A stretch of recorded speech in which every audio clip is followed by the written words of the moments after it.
Our next speaker is Dr. Niranjan Nagarajan from Genome Institute of Singapore. He's going to talk about deconstructing and reconstructing microbiomes and their role in AMR transmission. All right, so first of all, thank you for the invitation. It's really a pleasure to be here. It's really my second time at the Indian Institute of Science, which is a pity. I wish I'd been here more often. So what I'll be talking to you about is related to a previous talk, which is antimicrobial resistance and the transmission of antimicrobial resistance, and our belief that we want to be able to look at microbial communities that harbor these resistance elements, and we want to be able to use engineering principles to understand them. So we want to be able to deconstruct the community in its parts and then put them back together to understand how they come together and how they might play a role in the transmission of AMR. So I'll explain that soon enough. But what is the problem? What is the challenge? You have heard a little bit about this, but I think this provides context for India. It's a genetic disease of microbes where they can transfer genetic elements, and this is data that was collected a few years ago about how for Klebsiella pneumoniae, which is a very common pathogen, resistance rates are growing up. Essentially, every strain we find is resistant to most of the clinically used antibiotics. And in terms of impact, there are predictions that by 2050, if we don't control this, this will be as or worse than all cancers put together in terms of deaths, right? So, but this is a slowly creeping disease. It's a bit like global warming. It's just slowly getting worse and worse for us, and we can choose to ignore it or we can choose to be proactive.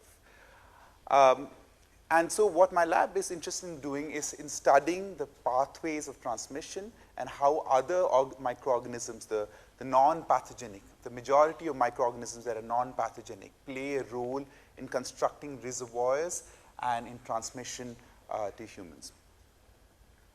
So we think what's needed really is technologies for better studying microbial communities, because that's still a big challenge for us, because microbes are incredibly diverse. Most of life is microbial and not human or plant or animal.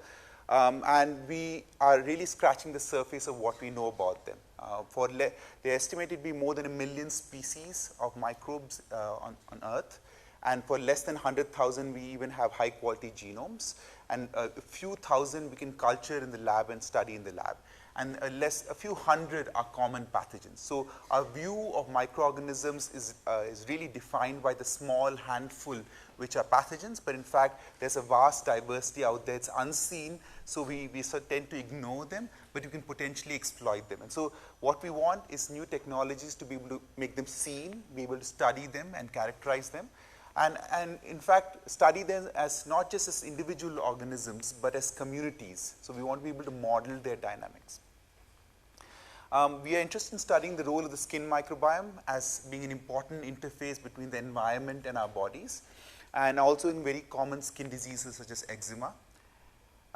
We study the gut microbiome. The gut microbiome is a very often studied microbial community because it harbors a very dense community of microorganisms and is believed to play an important role in human health.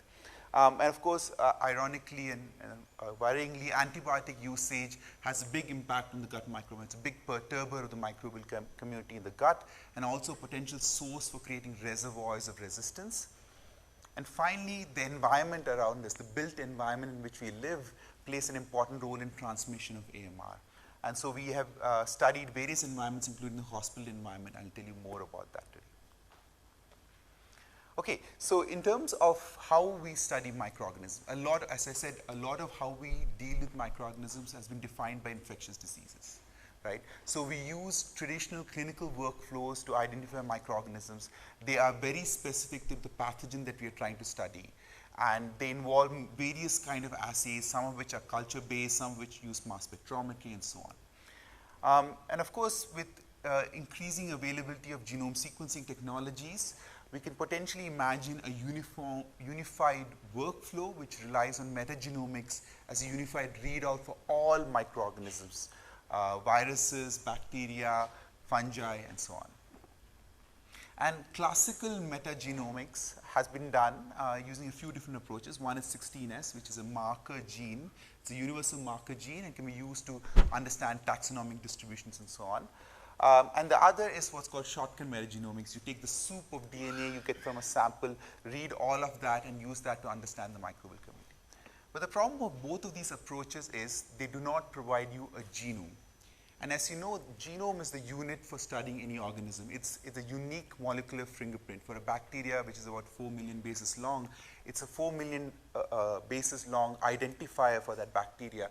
And to know what organism you're dealing with, you want the genome. And that's how clinical genomics works for infectious disease.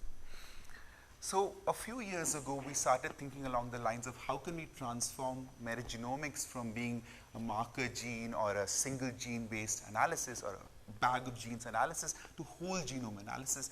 And that's around when this technology called nanopo-sequencing started becoming available. It was really cool for us because it was this portable thing that you can keep in our lab, and small labs could imagine doing sequencing. It was $1,000 then, so you can imagine buying it and doing your own experiments. From a computer science perspective, it's a great technology. But what was a limitation for it was the error rate of the technology. It had a much higher error rate, and so people were not quite sure it could have any clinical applications. Of course, that's history now because it's increasingly being applied in clinical settings. But for us at that point in time, we were asking ourselves whether for microbiomes, complex microbial communities in the gut with hundreds and thousands of species, could we get usable data? And so what's on the right is some very early work where we showed that we can get megabases of sequencing data from a run. We could get kilobase long reads, so you need long read sequences such that you can connect different parts of the genome with these long reads. And the next question we asked ourselves is, can we make this data usable for assembly, the process of taking short DNA fragments and stitching them together? Long story short, we used a couple of different ideas. One, leveraging the hybrid idea, the idea that short reads provide you accurate information but short contiguous sequences, and long reads can help you stitch even though they have high error rates. So that idea, and the fact that it's not as if when we do assembly we start from scratch. We have thousands of microbial genomes already. Why not leverage that information to improve the assembly process? So we used this idea to develop an assembly algorithm. I'll quickly show you why that was useful. So here on the x-axis are the various short read assembly algorithms that were available at that point of time. On the y-axis is what our assembly algorithm was able to do in terms of contiguity of the genome, so how long the sequence was that we reconstructed.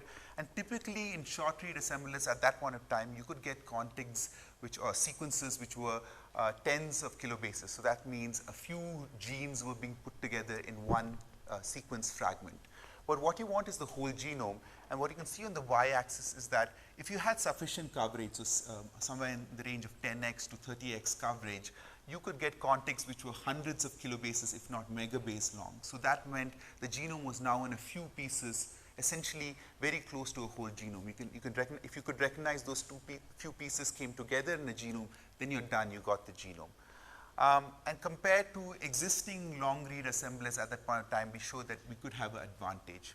But really the key improvement was we were able to show that even a complex community which might have, say, two different kinds of E. coli, right? One which is a pathogenic E. coli, a multi-drug resistant E. coli, and one which is a commensal or even a probiotic E. coli, we could actually assemble the two strains separately. The two strains of E. coli, they might sound like, oh, what's the big difference? But actually, evolutionarily, they can have divergence of hundreds of thousands of years, even millions of years. So compared to humans and chimps, there's huge divergence between these organisms, and you can still reconstruct them in a metagenomic assembly. So that's great. You have a tool, you have a technology. What can you do with it? Of course, there's many more advances now in terms of metagenomic assembly. I will not go into that in this talk. I just want to show you why this is useful. And we started thinking about this question of environmental reservoirs of microorganisms in hospitals. And hospitals, as you can imagine, are a critical place to do surveillance because that's where the most vulnerable, the most immunocompromised patients are there. Any risk of infection can be fatal. And infection control in hospitals goes to great length to prevent patient-to-patient transmission of infections, right? So if the second they suspect there's an outbreak, they go in and start swabbing everywhere. They start looking at patient isolates and doing whole genomes, especially in the tertiary care hospitals. And they try to look at the genomes and see, are they similar? Is there an outbreak that's happening?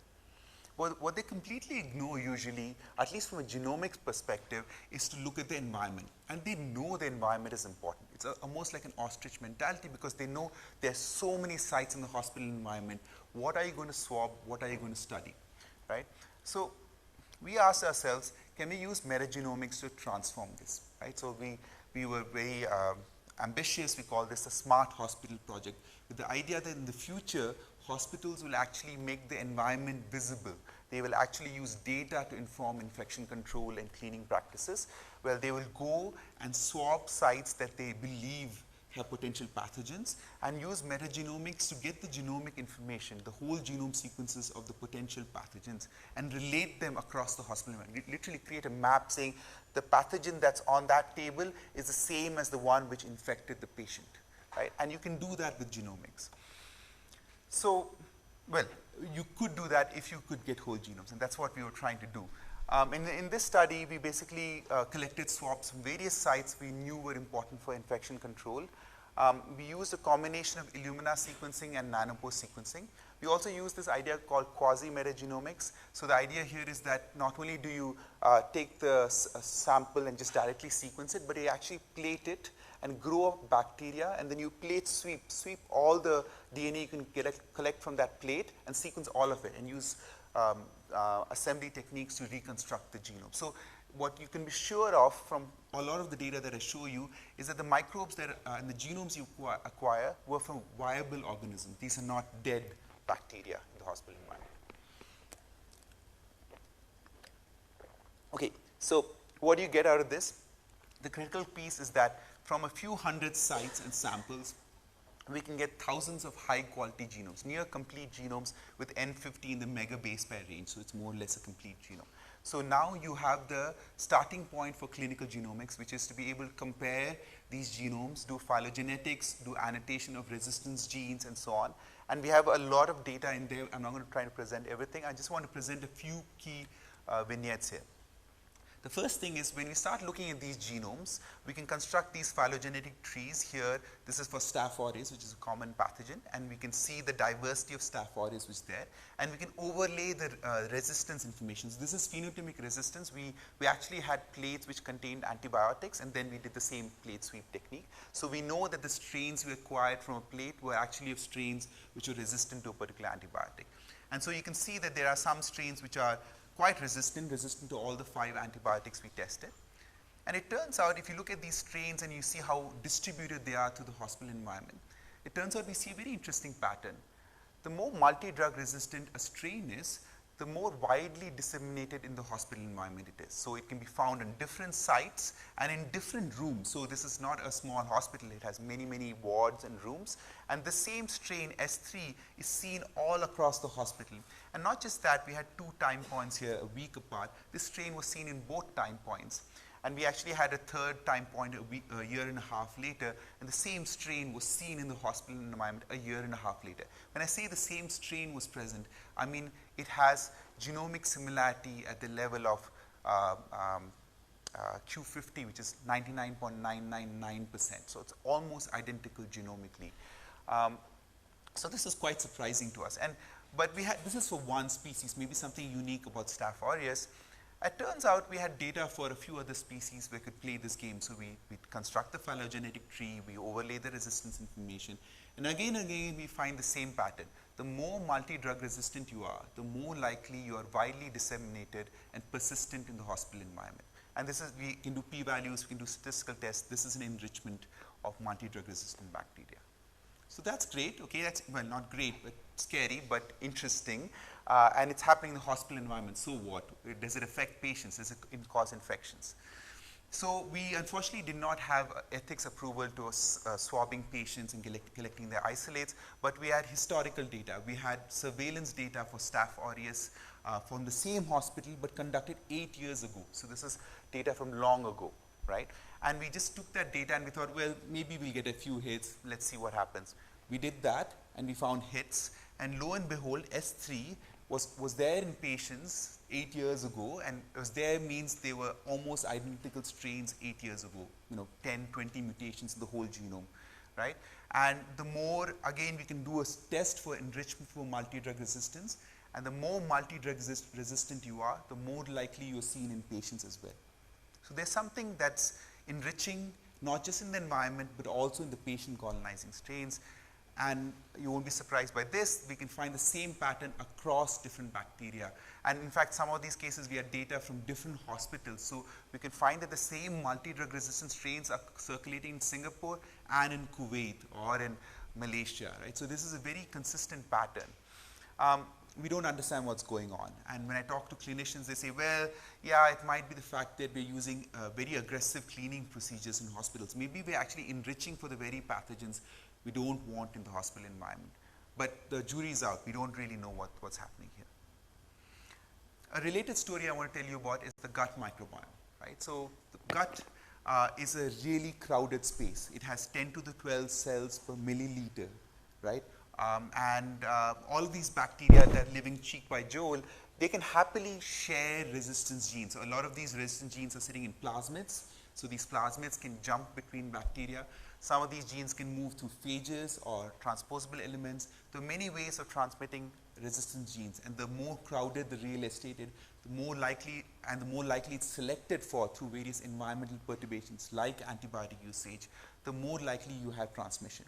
And in fact, turns out that there are groups of individuals who are carrying a ticking bomb in their gut. They're carrying these multi-drug resistant bacteria in their gut, and so there's a risk that they might firstly cause onward transmission, but also that they might get infections and they would be very hard to treat.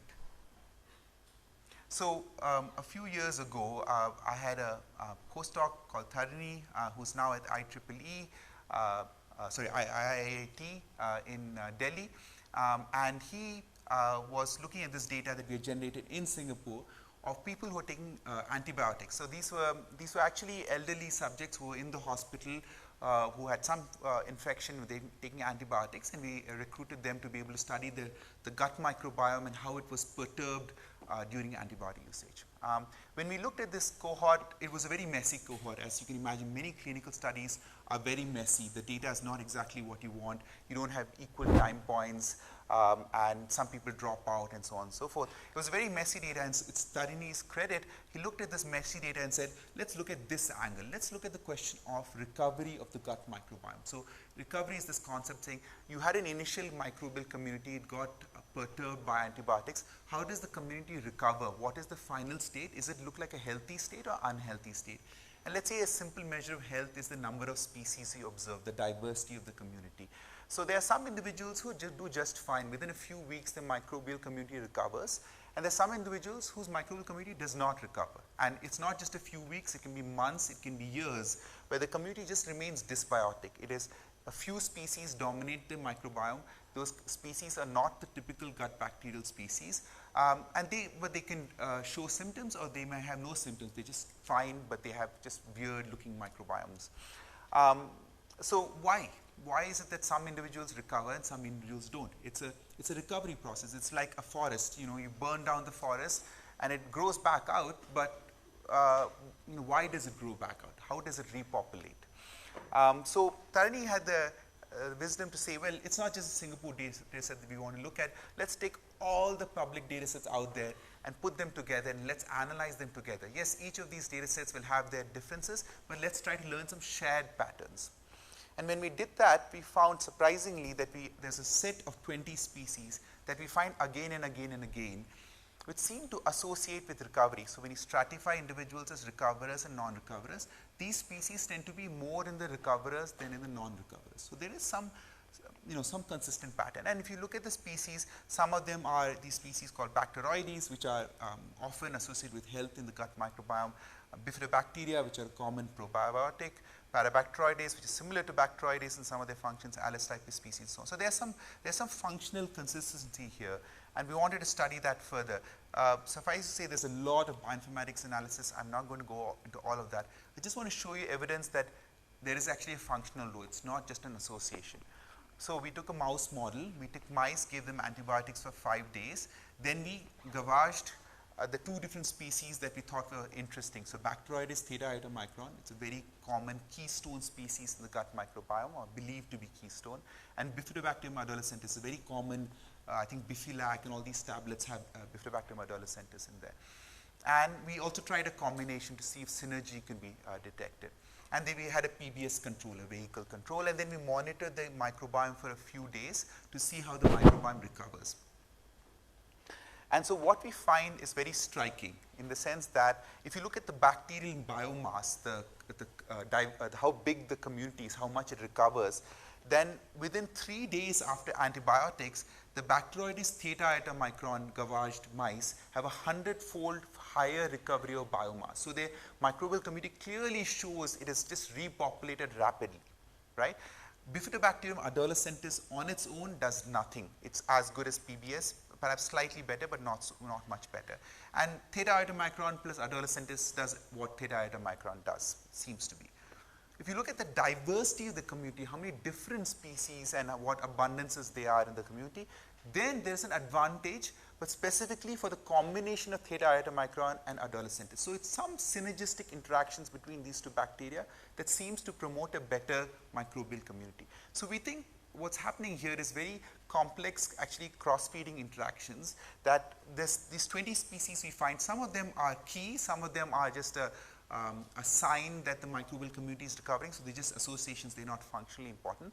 But some of these bacteria have synergistic interactions, they feed each other. Bacteroides theta iota micron are well-known complex carbohydrate degraders, so the starches, the complex starches that we ingest, these reach the large intestine, and Bacteroides theta iota micron breaks them down into simpler sugars, and so it feeds the other bacteria, and that's how the community recovers.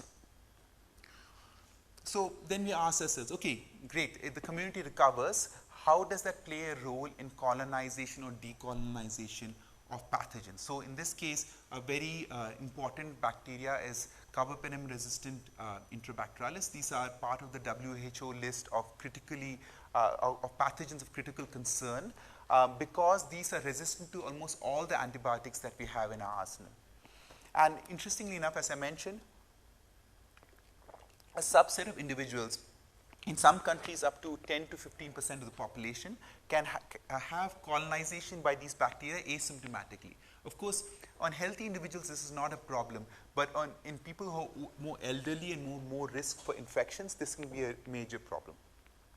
So we wanted to study what's happening during this colonization to see if we can somehow leverage the resident microbial community to decolonize, to basically kick out this pathogen.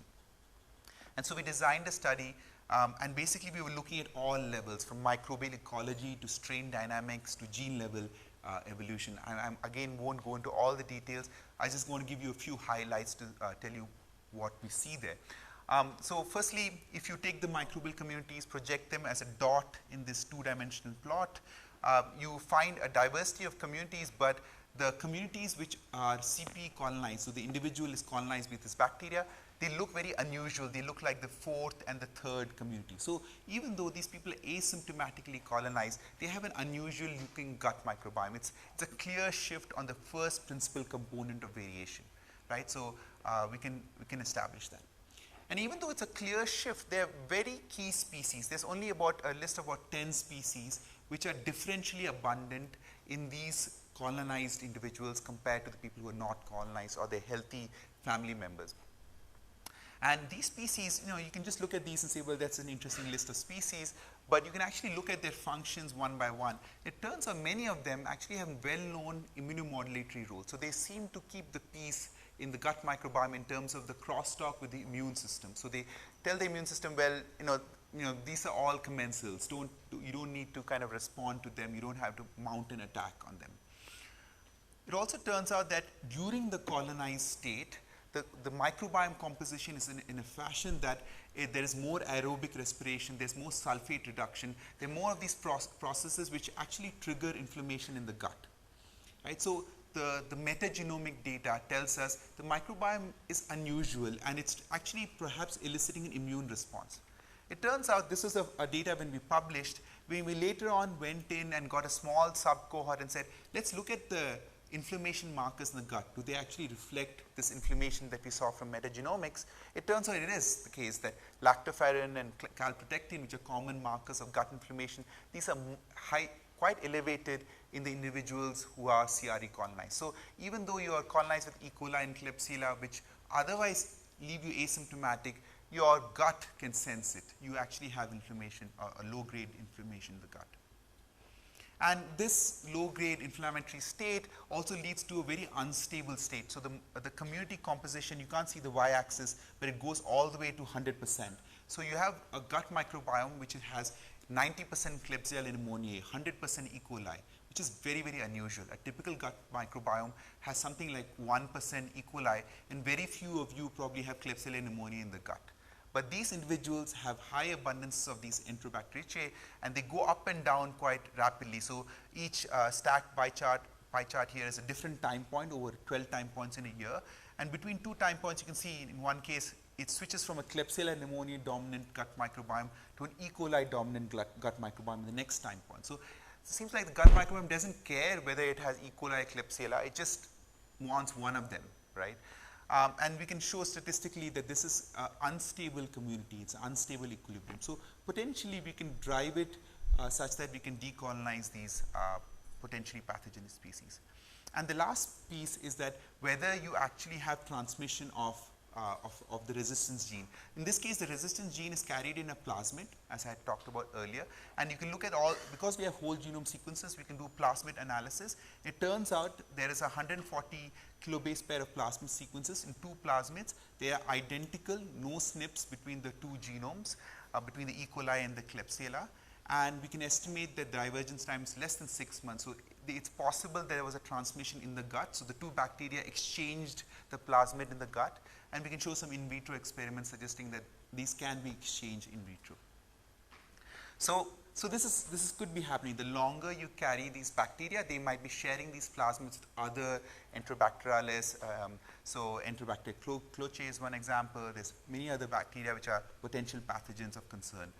But it turns out actually the healthy gut microbiome can inhibit these pathogens, and it's not a host effect at all. Right? This is something which is colonization resistance by the microbial community. And this is data showing that this is an in vitro setup. You're growing gut bacteria in a reactor in the lab, and then you throw Klebsiella pneumoniae on top and see whether they inhibit, whether they extinguish the bacteria. And it turns out healthy gut microbiome happily extinguishes Klebsiella pneumoniae. So we want to be able to reconstitute a healthy gut microbiome.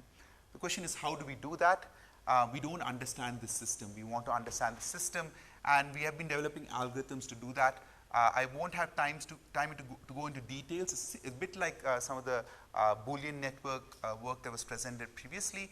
I'm just going to say on a high level, if you're doing metagenomic analysis, if you're using correlation networks to study these, it's a bad idea. They give you completely meaningless information in the sense that they do not give you ecological interactions between bacteria.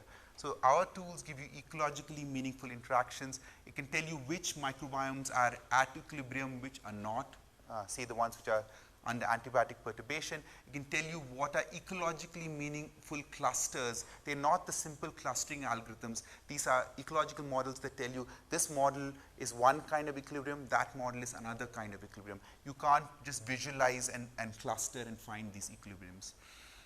Okay, so just to summarize, we think whole genome sequencing can be done directly from metagenomics. So you don't have to just think of metagenomics just a bag of genomes. This is a bag of genes. It's a collection of genomes that you can analyze and study. We think multi-drug resistant bacteria have reservoirs in the hospital environment. These are things we don't fully understand. It could be the air conditioning systems. It could be the sewage systems. We need to go after these reservoirs. We think gut inflammation is an important mediating factor between colonization by pathogens and long-term carriage. And so this is the team, my lab, NCID, the National Center for Infectious Disease that we collaborate with. I just want to leave you with a vision. Again, I was talking about this deconstruct and reconstruction. How do you do this? What we are trying to do really, I think what we lack is the right data sets to learn models. Often in some areas of genomics and biology, we're getting enough data, but in microbiome studies, what we don't have is the right amount of data. we're trying to create in vitro setups where we take a microbial community, we can high throughput isolate all the constituents, all the bacteria that are there in the community. We want to be able to co-culture experiments and understand equilibrium conditions that they reach, and then model that data to predict how a microbial community will evolve. So this is just recently gotten funded, so we have open positions. If you're looking for positions, please reach out. And with that, thank you for your attention. Happy to answer questions.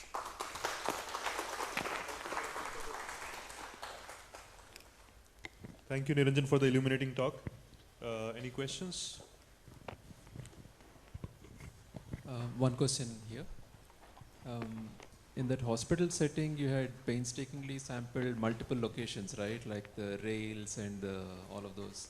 If you had done wastewater surveillance, would you have got the same signals, or would they have been diluted because it's mixed up with so many other things? That's a good question. So wastewater communities tend to be more complex, and actually we are starting to do that, and actually we are funded to study the viruses in wastewater communities, but we have never tried to assemble the bacterial community in a wastewater system. Wastewater, if you just want to know what's in the hospital in general, an aggregate of that, right, that's perhaps good enough. But I think what infection control is interested in knowing is, where did the pathogen come from? How was this person infected, right? And how can I eliminate that reservoir? So we recently did a study in neonatal ICUs, and there we found that the babies that were getting infected, they were getting infected by the bottles and the basins they were getting washed in, not any of the other sites, not the room, the cabinets they were in, it was the bottle. So then the hospitals changed the protocol. They said every parent gets their own bottle and own basin. Done, problem solved, and then the outbreak stopped. Right? It's things like that you want to learn, very actionable kind of information. Yeah, so I was wondering that how microbial genomics, how it is getting influenced by the transcriptome of the patient itself. Okay, that's interesting, and for sure, I mean, we are constantly asked the question, like, it's obviously this host microbe interactions, and that gets into very complicated territory. So are you looking into it? I mean, we are in some places. For example, we are looking into doing spatial metagenomics, where we are trying to map the microbial community at a spatial level, and we are doing this in the context of colorectal cancer, where of course there's host cells which form the kind of the map, and then there are microbial cells kind of distributed on this map, and then what you want to understand is, if you see certain microbial cells in a certain pattern, does that associate with some sort of immune cell types and immune cell gene expression, which could point to causality? Because a lot of the metagenomics is just stool metagenomics, where you know, okay, this bacteria is there, and in a cohort of colorectal cancer patients, there's an enrichment of this bacteria, but does it actually elicit a direct host response in humans, not in mouse models? That is not known. So, but it's harder to do that, again, just as a cohort sweep. We need sort of spatial technologies, I think, to understand host microbe interactions, or perhaps metabolomics, because that serves as a mediator molecule in communication. So another thing I was wondering is that, do you think that, I mean, regarding this recovery of the patient, the food habit of the patient, yes, that is an important factor? I mean, that's very, very important. So after our publication, there's been a slew of publications that suggest that dietary fiber, various kinds of dietary fiber, play a big role in boosting microbiome recovery, and it makes complete sense in the context of what we said. Bacteroides species are basically doing that. They're breaking down dietary fiber, giving food to the rest of the bacteria. So which individual should be given which dietary fiber, and can we show clinical benefit? These are things people are looking at. What we are trying to look at is long-term follow-up. We're trying to see, if your microbiome recovers, does that reduce your risk for infection 6 months, 9 months down the line? And I think that's an important follow-up. that's right. Thank you. Hi. Here. Oh, sorry. Oh. Yeah. So very interesting talk. Did you ever notice any other signatures of the microbiome in case of co-infections, like co-infections of multi-drug resistant organisms? Okay, good question. So firstly, everything we have done is just colonization. Yeah, so this is just gut colonization asymptomatic. It's not an infection as such, right? Co-infections, at this point of time, we are just starting to do studies where we are trying to look people, I just mentioned that we monitor them over long enough periods to see if the recovery or not has an impact on their infection risk. We have done studies where we are trying to connect what's in the gut microbiome with, say, a bloodstream infection. So if you have isolates from the bloodstream infection, you can try to look at the genome of that and see whether the same strain was there in the gut microbiome as well. And once in a while, those are cases where you have co-infection. We have multiple strains of bacteria or multiple species of bacteria infecting an individual. But what we have not looked at is how does that associate that, is there a statistical pattern of certain groups of bacteria leading to more co-infections and so on. That would be very interesting to look at. And the other thing is, when you look at Staphylococcus, so Staphylococcus species, clinically doctors say we are not very interested to know if what Staphylococcus species you have. We are only interested to know if it is a coagulase negative staph versus staph. So how does your nanopore versus Illumina help you solve that question, that can you literally identify CONS Staph aureus or Staph epidermidis, which is not possible with Illumina most of the times. Okay, I will show my microbiology inexperience here, but my understanding is that whether your coagulase negative or positive can be perfectly predicted by the whole genome information. So whether your staph epi genome or not is staph epi or staph aureus is very easy to, they are quite divergent. Yeah, it is a curious question, just a naive question there. So even with Illumina data, you should be able to pick it up. With the nanopore sequencing, it's plain as day, right? So it's very easy to pick up. Thank you.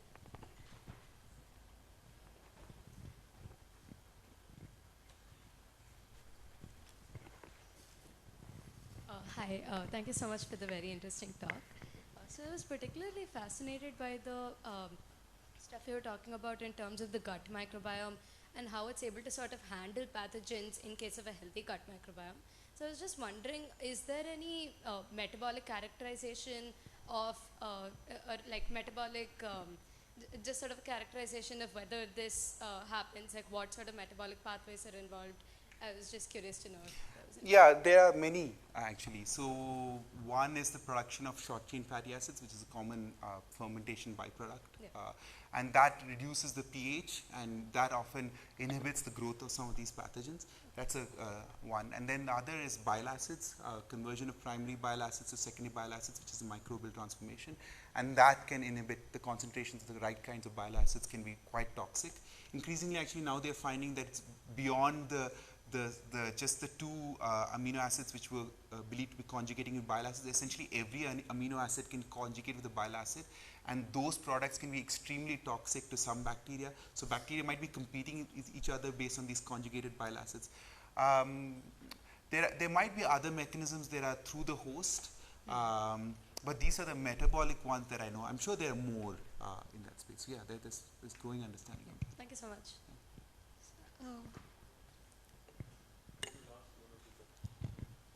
Thank you for insightful talk.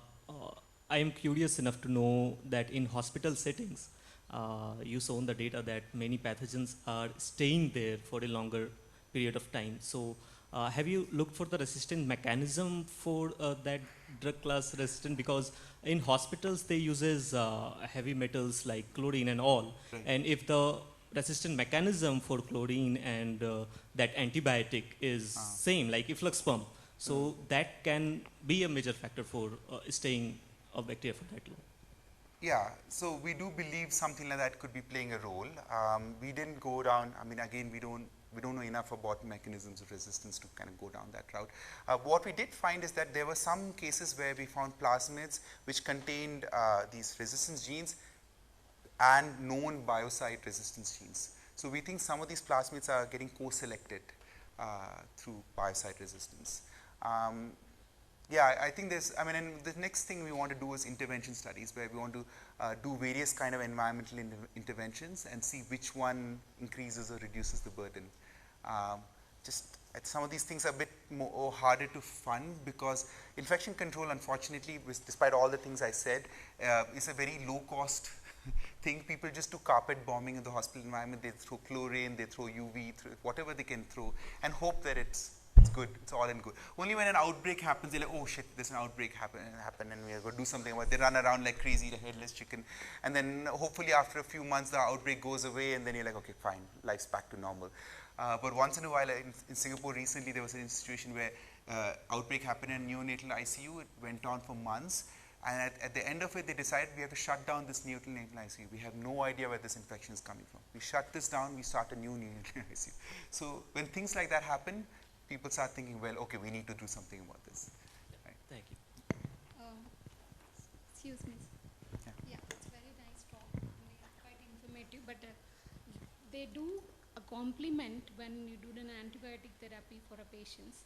They do prescribe Sporulac or Economs along with the antibiotics. So I'm just wondering the scientific rationale that we have seen observed here. Does that correlate that they're going to augment the antibiotic effect by shared metabolites, or they're going to have metabolites from the gut microbiome? That's why the Klebsiella is kind of inhibited in this. I didn't quite get the first part. Were you talking about some common probiotic bacteria, like probiotic tablets? Yeah, they do give a. Yeah, I have heard. I mean, in India, it's very common. Yeah. Formulations that comprised of a certain combination of probiotic organisms. Yeah. Given as a part of the therapy. So, I think, okay, I mean, we don't know enough about this at this point, but our first experiment with that mouse model, we gave Bifidobacterium adolescens, which is a common probiotic. And that didn't do anything in terms of microbiome recovery on its own. So it's like, because in that observation of Klebsiella organism that we have done, so having a probiotic in a gut microbiome is going to enhance the killing of the Klebsiella pneumoniae. No, I don't. No, there's no evidence for that. At least we haven't shown. I mean, people. If you do co-culture, yes, there's an inhibitory effect. That's how they are actually. They have been designated probiotics. But in the gut microbiome, where there's many other different bacteria, they have to see each other and be able to inhibit, right? And people are doing in vitro experiments where they throw bifidobacteria or other probiotics. There's almost no kill effect of bifidobacteria on Klebsiella pneumoniae in those complex communities. Is that the quantity or the quantum of the compound having the effect is getting diluted in vivo versus the culture? Or whether because they are transient or not. As I mentioned, short chain fatty acids play a role. These bifidobacteria produce acetate, which enough concentrations should lower the pH enough to inhibit Klebsiella. I don't know of any clinical trials which have done and shown that, with bifidobacteria you can inhibit Klebsiella pneumoniae in the human gut. And you know that there's lots and lots of probiotic studies that are done out there. They usually have inconsistent effects. I think the challenge still is to understand why it works in some people maybe and perhaps doesn't work in others. Maybe they'll have personalized comments and list and Maybe. compared to generalized. Maybe, but if you could predict that better, right, and that's sort of what we want to do. That's where the responders, non-responders differs. In what I showed, that was a recovery process, and we think that that's more a function of having a right combination of prebiotics and probiotics. So Bacteroides steatoideomicron is not a common probiotic, but if you can imagine giving that to an individual, they often tend to be antibiotic resistant as well, but that may not be the main reason. I think there's some evidence suggesting that if they are getting the right prebiotics, they're growing in a way that they can resist the antibiotics. So it's not the resistance is not always resistant, it's a conditional resistance. And then if they survive the antibiotics or they get repopulated post antibiotics, then they support the rest of the ecosystem. So it's not just growing of a few bacteria, it's the repopulation of the community. All the bugs that died through antibiotic usage.